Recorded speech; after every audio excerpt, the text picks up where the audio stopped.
motopropyo na para linisin na yung pagdadala ng firearms ng mga civilians sa lugar. Am I reading it right, Mr. Alameda? Your Honor, once lang po, sir, pero matagal po, sir. Talagang in-emphasize ko po na yun yung problema, sir. Kasi- Once. Opo, kasi lagi po kaming pumunta ng munisipyo, sir, kasi contractor din po ako, sir. Natatakot kami, sir, kasi lagi po Kaya siya may... nga, nung sinabi niyo po kay Major, gaano katagal? Matagal po, sir, kasi meron yung siguro 1 month po, sir. Nakikita ko naman yung bodyguard na, sir, kasi pumunta kami ng Okay. park po, sir. May mga nalalaglag na halos malaglag po yung mga baril. When you informed General Nomboa about that incident na kinakatakutan mo, after a month, paulit-ulit mo nakikita na may mga baril pa rin sina mga Opo. tao ni Mayor. And then that's when you went to him. Yes, sir. Opo. Immediately after na makausap mo si Major Mukay, nawala na yung problema. Po, sir. Naging, pumupunta po kami ng munisipyo, sir. Wala na pong mga, halos di mo nga makita yung mga bodyguard niya doon, sir.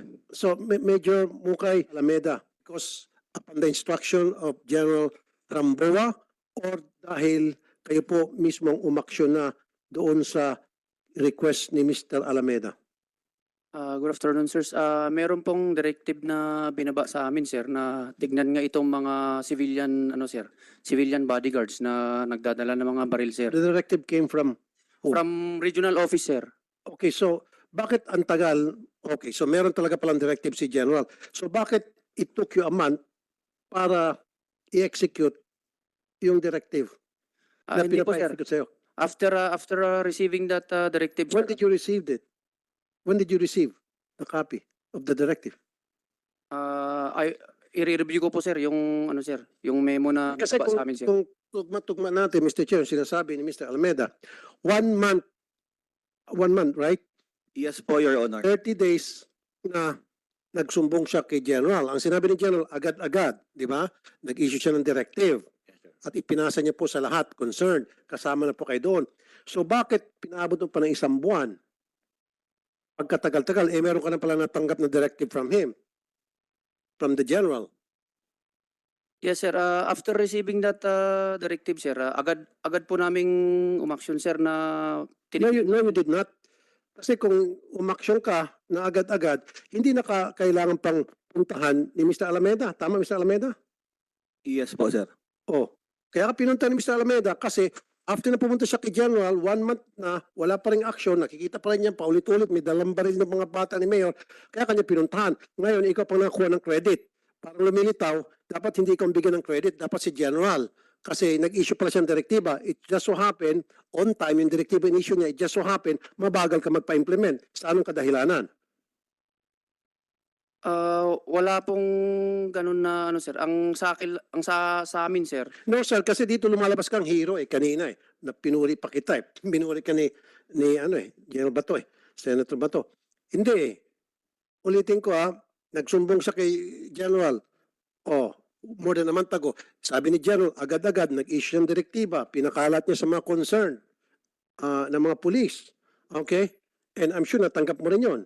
Yes, sir. Huwag mo sabihin sa akin na 1 month later mo natanggap yung direktiba. Hindi right? Hindi po, sir. Okay. How long was it since nagsumbong si Mr. Alameda kay General na tanggap mo yung direktiba? Anong date? I-review ko po yung sir, yung memo na binaba sa amin, sir, para So, lumilitaw dito, it's either mabagal ka, umaksyon doon sa direktiba ni General or talagang wala ka natanggap na direktiba. In this case, ikaw na mismo nagsabi, may natanggap ng direktiba, kaya lang mabagal ka umaksyon. So dapat hindi ka niya bigyan ng credit. Kasi dito kanina sabi niya, in fairness to, kumbaga parang pinuri ka pa. Bawiin mo yung pagpuri mo dito. Yes po, Your Honor. Di ba? Tama. Oo nga, kasi pinuri niya to parang lumilitaw na si General inutil. I'm just being fair here. Kasi binibira ko na nga si General kanina, na marinig ko yung statement ni Mr. Alameda. Yung pala, dapat hindi si General birahin ko, dapat ikaw birahin ko rito. Dapat, Your Honor, Senator Tolpo, dapat ang birahin talaga dito is yung Chief of Police. Exactly. Dahil hindi na dapat si Ruel Alameda, hindi na dapat pupunta pa kay RD na mag-complain na, sir, maraming armado doon na bodyguard si Mayor Juan Chan. dapat ang pulis na, ang chief of police, nandun sa harapan ng ang munisipyo ito, katabi lang yung police station eh. Pero alam mo, Nakikita niya dapat huli na niya kagad. pero alam mo, Senator Bato, Mr. Chair, in so many cases na naengkwentro ko, the chief of police always is beholden to the mayor. Correct. Kasi ang chief of police na namimili, ang mayor namimili kung sino maging chief of police niya. That is another provision of law that we have to amend. Exactly. Yeah. Yan po, gagawa ko ng batas tungkol dyan. I'm Yeah. talking to my legis group already. Yeah. Telling to that. Yeah. Yeah. Thank you. Maraming beses nagagamit din po sa eleksyon ang mga pulis natin, na mga mayor. Nakita mo kung gaano kalakas pumalakpak ang mga pulis? Ha? Kasi for the longest time, yan ang palaging complaint nila talaga eh. Correct. Yung mga magagaling na opisyal, dahil walang kunik kay mayor, walang kunik kay gobernador, hindi makapwisto. Also, Mr. Chair, kapag yung isang pulis na punesto ni mayor at pinagawa ng illegal at hindi pumayag si COP, sisibakin, papalitan. Ganun po Tama yung ka. nangyayari. Tama. So it's about time na It's about papalitan ang time. batas niya. So again, It's about babalik tayo dito kay Major Mukay. Major Mukay, binawi mo na yung puri mo dito. Huwag mo na purihin to next time. Yes po, Your Honor. Ito dapat purihin mo pala si General Romboa. May I say something, sir? Yeah, go ahead. Yes, sir. Sir, I remember the words of Mr. Roel G. Alameda when he told me that in Tagalog na grabe naman itong mga sitwasyon na to. Sabi niya when he sent me the photograph in the Viber, in the Viber na kami na nga yung biktima, kami pa yung lumalabas na tinatakot. I remember that statement and that was the time he sent me the photograph in our Viber, sir. And I have consistently made instructions to the members of the Special Investigation Task Group Alameda on the manner of investigation that they should proceed.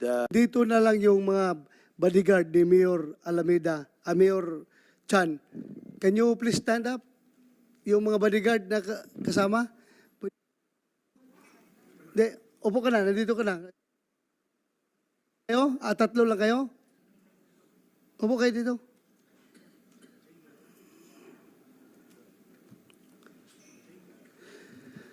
Sayang, andito na kayo. Kapag pagsasalitain ko kayo, pakinggan ko kayo. Upo kayo dyan. Mauna yung ikaw, magpakilala ka at sabihin mo yung kwan. Anong alam mo? Ako po si Freddy Molina po, as a security guard po ni Mayor Chan. Civilian ka. Opo.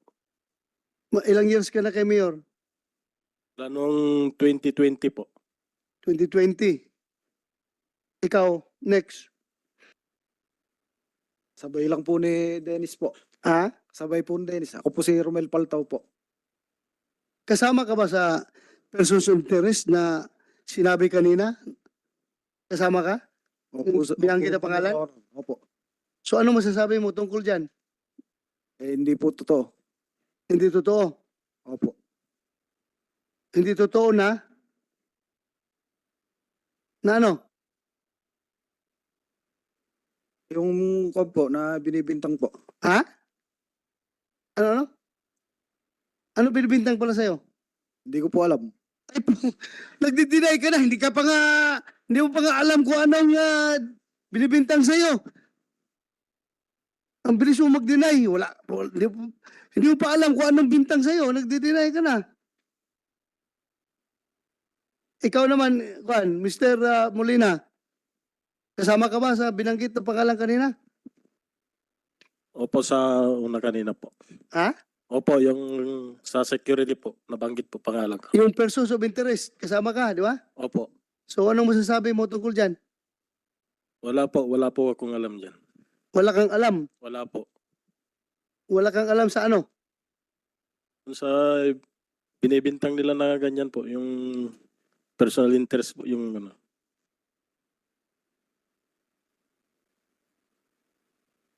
Sigurado kayo, wala kayong kinalaman doon sa mga pangyayari. Wala po. Walang kinalaman at walang alam May alam kayo o wala? Wala po talagang alam po. Anyway, Mr. Chair? yeah, Singit. wait. Okay, all these bodyguards mentioned doon sa person of interest, total, ni-request ko na rin sa pinaka-bodyguard, main bodyguard ni Mayor.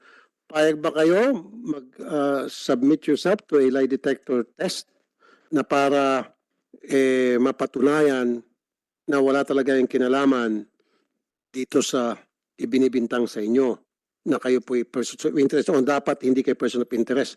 Ito'y voluntary. Payag ba kayo? Opo, sir. At ikaw? Opo, yes, Honor. Okay. Thank you for your honesty. Gusto ninyo. So, anyway, wala naman kayo tatago kung wala talaga kayong kinalaman, di ba? So, para klaro, para transparent tayo, di ba? Okay, matakot. Nandiyan si Lord, nanonood sa atin. Kung wala tayo kasalanan, wala tayo dapat katatakutan, di ba? Okay, mag-alala. Lalabas at lalabas sa katotohanan nito dahil ang pulis hindi ihinto yan sa pag-imbestiga at ang NBI. Tuloy-tuloy yung investigasyon nila. So meron bang gusto magsalita? Before we proceed to the next item? Wala na? Okay na? Kayo, mga pulis, dagdag niyo. Side niyo, Mayor. Meron pang gusto magsalita? Sir, Yeah, go ahead. yung sinabi po kanina ni Roel Alameda po, sir, na nagja-jogging po ako sa park. Hindi po ako nagja-jogging dun kahit nung natapos na yung park, sir.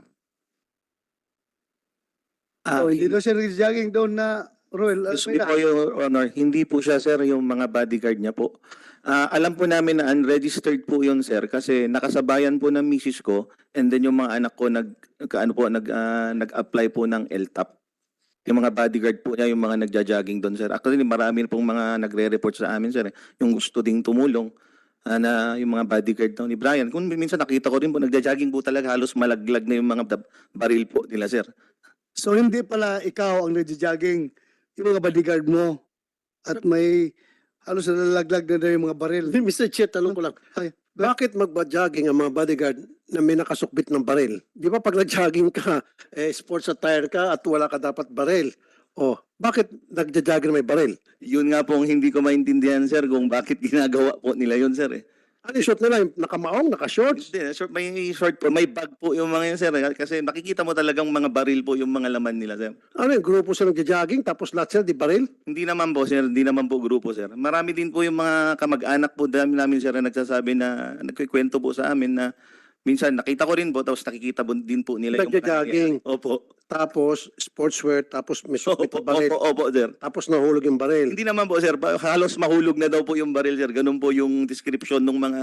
Kasi nakikita ko sa mga ibang VIP, especially sa US, yung Secret Service, pag nagja-jogging yung presidente, nagja-jogging din yung Secret Service, although naka-sportswear, may mga sukbit ng baril. Parang ganun ang dating. So walang kasamang VIP. Wala po, sir. Wala po. So wala silang sinasabayan na na-jogger. Wala po, sir. Wala po. Okay, nagja-jogging lang sila, tapos may kanya-kanyang bitbit na baril. Bakit natatakot yung mga bodyguard nila? Ba't nagdadala ng baril? Yung mga bodyguard kahit nagja-jogging. Yun po ang hindi ko maintindihan, sir, kung bakit po. Kahit nga sa loob ng munisipyo, sir, di ba, de baril po sila, sir. Hindi po namin maintindihan, sir, kung bakit kahit sa loob ng opisina po ni Mayor, may mga long po sila. Ang dami niya pong bodyguard. Nagtataka rin po kami, Mr. Sir. Alam mo, yan yung problema natin, Senator Tolpo eh. Ang police, pag mag-jogging, ayaw magdala ng baril. Tamad yung police eh. Kahit sila ang authorized na magdala ng baril, ayaw magdala ng baril yan pag mag-jogging. Ang civilian, kahit hindi sila authorized magdala ng baril, pero nagja-jogging, magdadala ng baril. So, ibig sabihin, ito, ganyan ka power tripping yung mga bodyguard na nabigyan ng kunting power. Magbigyan ng isang mayor ng kunting power, yun na, power tripping na. Kahit nag-jogging, magdadala ng baril. So, makita mo talaga na parang feeling feeling legal, feeling authorized, dahil mayor nila ang boss nila. So, ganun ang nangyayari dyan. Please, ayaw authorized magdala ng baril, ayaw. ayaw magdala ng baril, lalo na pag nagja-jogging. Itong hindi authorized, mahilig magdala ng baril. So, anong magiging conclusion natin dyan? Matanong ko lang, Mr. Chair, si Mayor. Mayor Chan, bakit ang dami niyong bodyguard at long firearms pandala ng mga bodyguard ninyo? Anong reason? Meron ba kayong death threat? Meron po noon, sir. Saan galing? At yan po ba na-process na yung death threat? Kung saan ang galing yan? Lumapit na ho kayo sa PNP. Ito ba recorded, nakablatter sa PNP? Yung meron kang death threat? Kailan niyo po binatter yan? At pinasusuban ng PNP yan para kayo po mapayagan na magkaroon ng napakaraming bodyguard at mga long firearms. Meron po yung threat assessment po. Na Sino bigay pong gumawa ng threat assessment? sila Epe po. Ito? Si Major Mukay? So Major Mukay, anong klaseng threat assessment ang ginawa mo para payagan mo magkaroon ng sandamakbak ng bodyguard itong si Mayor up to the fact na pati ba naman ng long firearms, pinapayagan siya magdala? Anong naging resulta ng threat assessment ninyo? Pinapasa po kami ng threat assessment, sir, dun sa after na nung nangyari yung sir, nung Alameda case, sir. Kaya pinasa namin, sir, based on dun sa Alameda case, sir. So, after na nangyari, saka sila naghingi ng threat assessment. Yes, sir. So, ibig sabihin, Mayor, takot ka na risbakan ng kampo ni Vice Mayor dahil saka ka lang nakapil ng threat after namatay yung Vice Mayor mo. After pinatay yung Vice Mayor mo. Hindi po ako nag-appeal po. Bale si Epe pang pumunta sa akin para mag-call ng threat assessment po. Okay, sige ako, Sige, go ahead. Mr. Chair. Pero bago na-ambush si Vice Mayor Alameda, ganun na din ba kadami ang security ni Mayor? Yes, sir. What I know, sir, is nung last na election pa sila andun na, sir. Kaya nga. Yes, sir. So, even before the ambush, marami ng bodyguard si Mayor Opo, sir. at nagdadala ng mga long firearms. At ginawa niyo ba ng threat assessment yun? Wala po, sir. Wala. Yes, sir. So bakit nyo inaalaw, ikaw ang chief of police, makikita nyo isang mayor, sandamakmak ang bodyguard, hindi ka ba na-alarma doon? Bate ka muna, private army nito, ang daming bodyguards. Hindi mo man lang nilapitan si Mayor, Mayor, ang dami nyo pa atang bodyguard. O pwede ho bang malaman? From my assumption, sir, last December, sir, wala na po akong na threat or mga mangyayari, sir. Okay, so wala ka alam na threat. So dapat doon pala na-alarma ka na. Wala palang threat to sa iyong pagtingin. Bakit ang dami-dami yung bodyguard at mahaba pang baril na dala? Yes, sir. Yun po yung hindi ko sir. Hindi, wala naman po akong naramdaman or na... Kaya nga, pero alam mo na marami siyang bodyguard. Nakikita mo yan. Posible, may intel ka na ang daming bodyguard nitong isang mayor, wala naman palang sa assessment, wala naman palang death threat, at long firearms mga dala. Anong meron? Sana man lang, gumawa ka ng investigation o kahit man lang lumapit ka kay Mayor para magtanong, Mayor, baka makatulong ko sa iyo. Kung nahihiya ka sa kanya, baka makatulong ako sa iyo. Ang dami mong bodyguard at meron ka mga long firearms. Ano bang meron? Bilang chief of police, you have the right and authority to confront and ask the Mayor. Yes, sir. But you did not. Ang nakikita ko po, sir, na bodyguard niya nun, sir, dalawa lang po, sir. Si Mr. Dennis de Guzman, sir, at meron pa pong isa, sir, na hindi ko lang alam yung pangalan, sir. Dalawa yung una nakita mo Yes, sir. na merong long firearm. Wala po akong nakikitang long firearm, sir. So dalawa nakita mo. And then matapos ng ambush, biglang dumami. Opo, sir. Okay. Nagpagawa siya ng threat assessment sa inyo. Bale, inano namin, sir, yung threat assessment niya, sir. So, naging basihan namin, sir, is yung sa nangyaring sir, yung sa Alameda case, sir. Teka muna. So base lamang nangyari doon kay Vice Mayor Alameda, sinabi niyo na agad, kailangan niya magkaroon ng maraming bodyguard kasi meron siyang death threat. Hindi, kailangan sa threat assessment para bigyan mo ng PTC ang isang sibilyan, katulad ko, nung mag-apply ako ng PTC, katakot-takot ng threat assessment, kailangan magbigay pa ako ng mga text messages, magbigay pa ako ng mga chat, etc., mga sulat na pinadala sa aking radio station. I have to undergo that kind of process. In this case, assessment, ina-assume mo lang dahil namatay si Vice Mayor, inambush si Vice Mayor, at maaari siyang ang suspect or person of interest, kaya inassess mo na agad na kailangan niya ng maraming bodyguard at long firearms? Hindi po, sir. Bale, na-interview din ng personnel natin si Mayor, sir, na siya rin mismo ang na may threat, sir. Kaya yun po Ano pinakita niyang threat sa'yo? wala po, sir. Verbal lang na sinabi niya na sir. Na, So, ibig sabihin, kahit na sinong Chief Pilato lumapit sa'yo, sabihin, Major, may death threat ako. Okay, sige. Mag-bodyguard ka niya ng sandamakmak. So, wala kang hinihingi ng mga ebidensya, documents. Dapat dokumentado yung mga death threats. Wala po, sir. Kasi, see? Kasi, Mr. Chair, anybody can invent. Pwede mag-invento. At lahat magkakaroon agad ng sandamakmak na bodyguard. Is that the way you do threat assessment? Just from the person you're doing assessment, just by his mouth saying na I have a death threat and that's it. Naniniwala ka na. Bible truth na yun sa'yo. Yes po, sir. Yan po yung ginawa namin, sir. Then, Threat assessment kay Mayor nun, sir. then you should undergo training, seminar and training to do a proper threat assessment. Hindi tama yung threat assessment mo yan. Just because na-ambush si Vice Mayor, agad-agad, i-assess mo na agad na meron siyang death threat kahit wala naman palang ebidensya, wala naman palang mga tawag sa telepono, recorded conversation, o video, o even chat, o text, wala man lang ganon. So, not counted yung threat assessment, dapat may mga ganong klaseng ebidensya. You follow me? Yes, sir. Yes, sir. So, Yeah. i-retrain siguro ito, i-seminar, itong mga polis na ito. Kailangan ng kwan ito. Senator.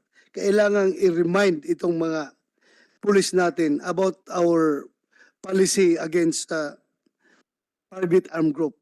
Marang nakalimutan na niyo yan. What is the definition of private armed group? Two or more armed. So yan, kay Mayor, sobra pa sa dalawa. So private armed group na yun. Ano sabi mo, General Rambawa?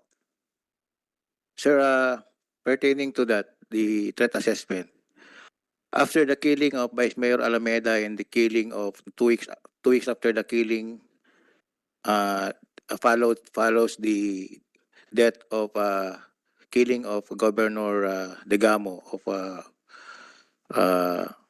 in Visayas.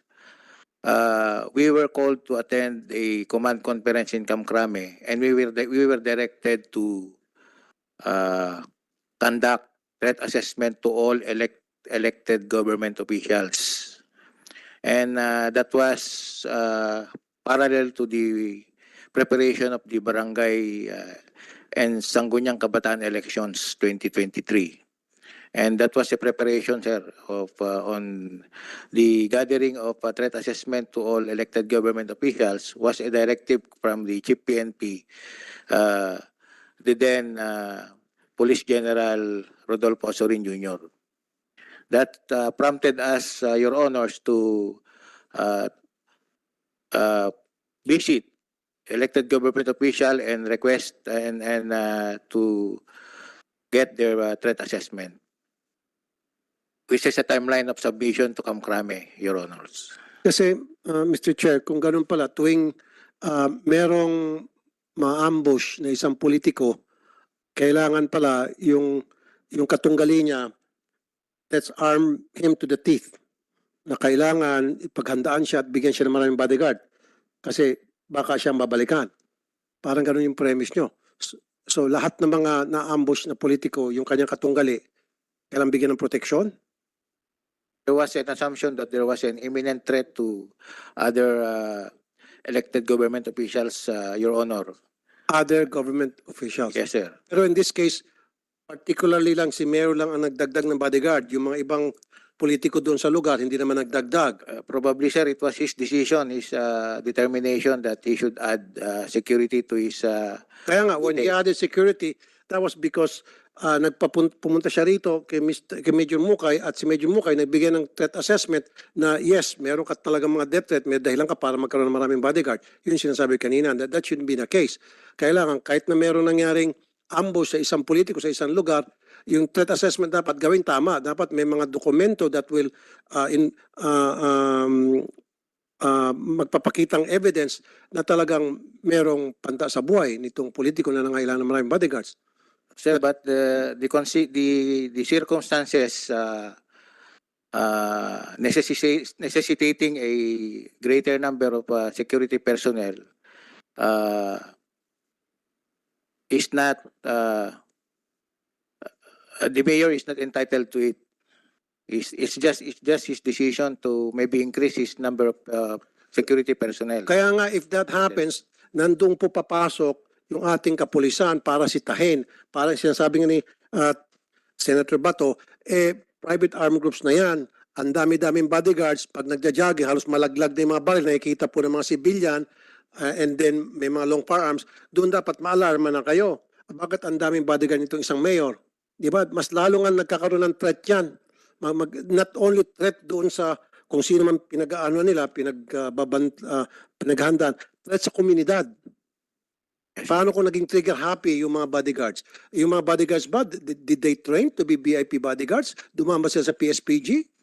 There were no records of training, sir, of their bodyguard. Yun nga, so doon pa lamang, gagawa na kayo ng threat assessment against the bodyguards na ang dami nila at may mga baril sila, wala man lang silang training sa PSPG or sa any security agency for that matter. Kasi I would understand kung sila ay galing sa isang security agency, hinire sila as security because these people are trained. Kung sila ay hire sa gilid-gilid lang, they shouldn't be carrying guns and dapat kinukumplanta sila, especially doon sa jogging areas. Sabi ko nga, paano kung naging trigger happy lang mga ito, nagpaputok na maril, konting kalabit lang, siga ka, ba't mo ako tinititigan o kinalabit na maril.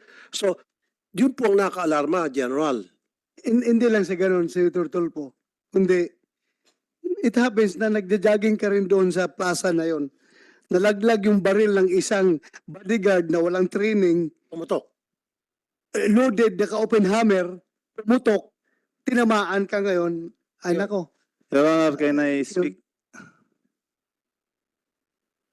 Hintay ka lang muna. I will go to you later. Patapusin muna si Senator Tulfo. Tawagan kita mamaya. Yan ang mahirap kapag gano'n ang mangyayari sa atin. So, this is a lesson to all NP units. Hindi lang particularly Region 2 or Cagayan Province, Cagayan Region. Sa lahat na ito, tingnan nyo yung mga local, not only the mayors, alam natin marami dyan na mga politiko, congressman o konsihal na sangkatutak ang bodyguard ng mga civilians. That's already private army. Definition natin ng private army is only 2 or more. 2 or more. So private army yan, then they are liable. Lalong-lalo na kung wala silang authority to bear firearms, that's illegal. So dapat gawin yung action, appropriate action. So I'm reminding the whole PNP, dapat ganun ang action ninyo. Huwag kayo magpabaya. Dahil nga, pag magpabaya kayo, yun na. Magkakaroon na ng krimen afterwards. So, Mr. Chair, magsimulo. go ahead. So next time, siguro, a reminder sa ating mga taga-PNP from the chief of police down, kapag may ganong insidente na may na-ambush na isang politiko sa isang lugar, huwag nyo agad i-assume na yung katunggali niya ay maaring suspect at babalikan. It could be possible suspect later at babalikan siya. Kaya papabayaan lang natin na magkaroon siya ng maraming bodyguard. In this case, meron nga ikaw possibility na baka may mangyari sa'yo. Yun yung lumitaw sa threat assessment mo, di ba? Na meron talagang threat. Tama? Yes, sir. We conducted interview to our mayor, sir. Kaya nga po, so lumitaw sa inyong threat Yes, sir. assessment na indeed meron siyang threat sa buhay niya. So imbis na pag-allow mo, bigyan siya ng mga civilian bodyguard, sana dumaan siya sa proseso, pumunta siya sa PSPG na nag-request ng bodyguards. Kasi kung nangyari yun, at least yung mga bodyguards, dagdag bodyguards niya, is sanctioned by the PNP. Diba? Nasa batas natin. Mas lalo pa siya maprotekta ng maayos kasi mga legit na mga miyembro ng PNP ang magagwardya sa kanya kung talagang lumitaw na meron siyang threat assessment. You should have recommended to him na, Mayor, sir, yes, meron kang threat assessment. Then I would request as chief of police sa mas mataas sa akin, sa region o sa krame, na mag-provide ng additional 2 more policemen. Di ba? Ganun dapat. Hindi yung bahala ka na, Mayor, kumuha ka dyan ng isang batalyon na civilian bodyguards, no problem kasi pumasa ka na sa threat assessment ko. Di ba? I did not recommend, sir, na kukuha po ng bodyguard si... I know you did not recommend. Parang ganun na po yung nangyari. Kasi pinabayaan mo lang na magkawag. Hindi pwede yan. Napakarami mong bodyguard. Private army na yan, Mayor. Kung gusto mo talaga, pwede akong makatulong sa'yo, mag-request tayo sa Kamkrami, madagdagan ka ng police bodyguards na galing sa PSPG. Tama?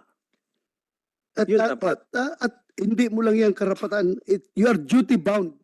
You are duty bound to lasitahin si Mayor kapag ganun. Yes, sir. Duty bound ka. That is your duty. So, Senator Tolpo, you're raising your hand? Yeah. Sir, pabubulaanan ko lang po yung pagja-jogging sa parke. Wala pong nagja-jogging na bodyguard, sir. Walang nag-jogging. Wala po. So, wala daw. Well, Mr. Alameda, Sir, hindi na po issue yung jogging dyan, sir. Ang issue po dyan, sir, yung mga nagdadala kayo ng mga baril na unlicensed. Hindi na naman po so, sabihin nun. tanongin kita, Dennis de Guzman, may baril ka? Opo. License? Mayor po. See that? Nagdadala ka na, ulingin kita ngayon, nagdadala ka na baril ni Mayor, dala mo. Wala po, hindi po. Di, pag nag-duty ka, baril ni Mayor, hawak-hawak mo. That's illegal. That's illegal. Hindi ka pwede magdala ng baril ni Mayor. Kahit na lisensyado yon sa pangalan ni Mayor. Hindi lisensyado sa'yo. Pero po, Your Honor, ala pong nagja-jogging na Hindi nga sa jogging. Wala na tayo sa jogging dito. Dito tayo sa pagdadala mo ng armas. Hipe, take note. Yes, sir. Itong mga bodyguard na ito, pag may dadalang armas,